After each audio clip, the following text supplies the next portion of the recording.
안녕하십니까, 이재성입니다. 오늘은 혈당을 천천히 올리는 식사법 3탄입니다. 지난 시간에 제가 이런 말씀을 드렸죠. 똑같은 식단이라도 그걸 천천히만 먹으면 혈당도 천천히 올라간다고. 먹는 내용도 중요하지만 속도도 중요하다고. 오늘 한 가지 말씀 더 드립니다. 똑같은 식단이라도 입에다가 넣는 순서에 따라서 혈당 반응이 달라집니다.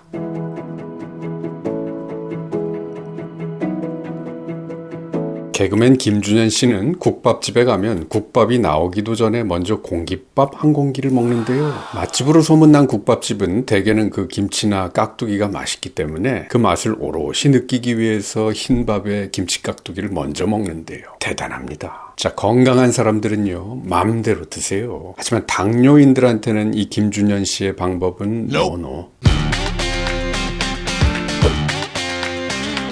지난 2020년 비교적 최근이죠. 누트리언스, 즉 영양학술지에 발표된 내용입니다. 제목은 식사의 순서에 대해 최근 알려진 것들, 2형 당뇨병의 예방과 관리를 위한 매력적인 식이요법입니다. 이 논문은 탄수화물, 단백질, 지방질 음식을 먹을 때 무엇을 먼저 먹는가, 그 순서에 따라서 혈당이 어떻게 오르는지, 호르몬은 어떻게 분비되는지, 또 위장의 움직임은 어떤지를 관찰한 여러 편의 논문을 쫙 분석해본 논문입니다. 자, 감자, 밥, 빵 같은 탄수화물 음식을 먹기 전에 먼저 올리브유, 단백질 파우더, 치즈, 생선, 고기 같은 걸 먼저 먹여봤어요.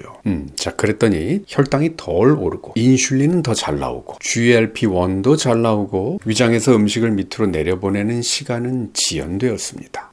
혈당 관리가 더 잘 되고 포만감도 잘 유지된 거죠. 아주 바람직한 거예요. 자, 이 중에서 우리가 먹는 식단하고 비슷한 걸로 실험한 이 연구를 좀 더 살펴볼게요.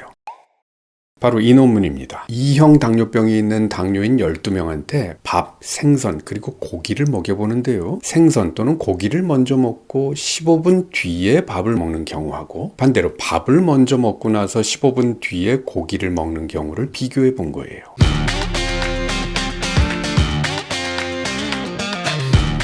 자, 이건 생선을 먼저 먹고 밥은 나중에 먹었던 사람의 혈당 그래프. 다음 이건 고기를 먼저 먹고 밥을 나중에 먹었던 사람의 그래프입니다. 비슷하죠? 혈당이 완만하게 올랐다가 유지됩니다. 그런데 밥을 먼저 먹고 고기를 나중에 먹었던 사람의 그래프를 보세요. 밥 먹은 지 30분, 1시간, 2시간 만에 혈당이 급격하게 올랐다가 쭈르르 떨어집니다. 혈당이 이렇게 확 오르는 것은 당뇨인들에게는 아주 불리하죠. 그리고 전체적인 혈당 증가량 역시 고기나 생선보다 밥을 먼저 먹었던 사람들에게서 높게 나타났습니다.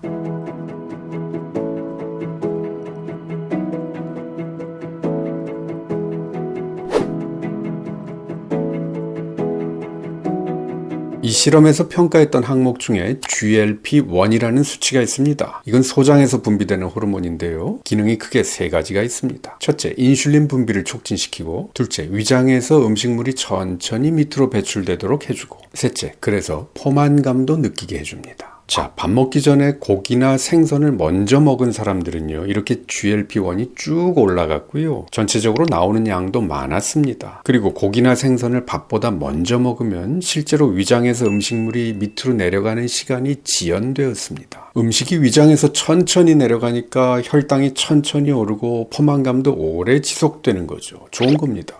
같은 내용의 식사를 해도 무엇을 먼저 먹는가에 따라서 혈당과 호르몬 반응이 이렇게 달라진다는 점.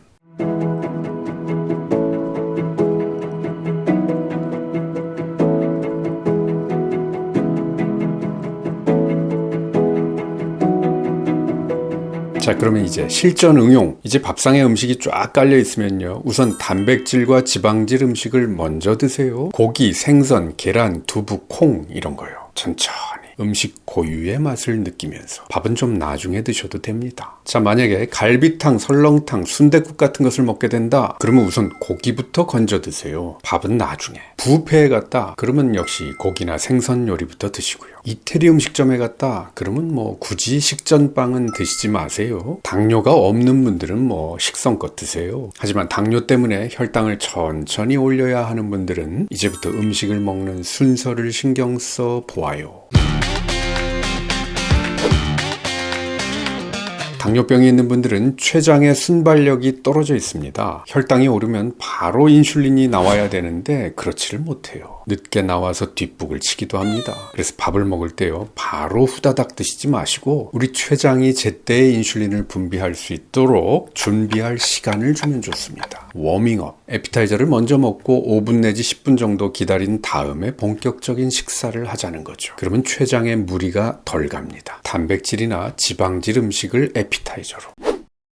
첫 번째는 초간단 계란찜입니다. 자, 컵에다가 계란을 풀고 그 분량만큼 물을 더 붓고요, 냅다 휘저으시고 전자레인지에 2분 내지 3분 정도 돌리면 1인용 계란찜이 초간단으로 완성됩니다. 그리고 깨가리로 깨를 갈아서 뿌려주세요. 완벽하죠. 저 이거 자주 해 먹습니다. 물론 계란 후라이도 괜찮습니다. 계란은요, 수분을 빼고 나면 대략 50%가 단백질이고 30%가 지방질입니다. 탄수화물은 10%가 안 되고요. 이런 음식은 혈당을 별로 올리지 않으면서도 췌장으로 하여금 인슐린 분비를 시작하도록 살짝 자극해주는 역할을 합니다. 준비 운동인 셈이죠. 이거 반찬으로 먹기보다는요, 밥 먹기 전에 에피타이저로 드셔보세요.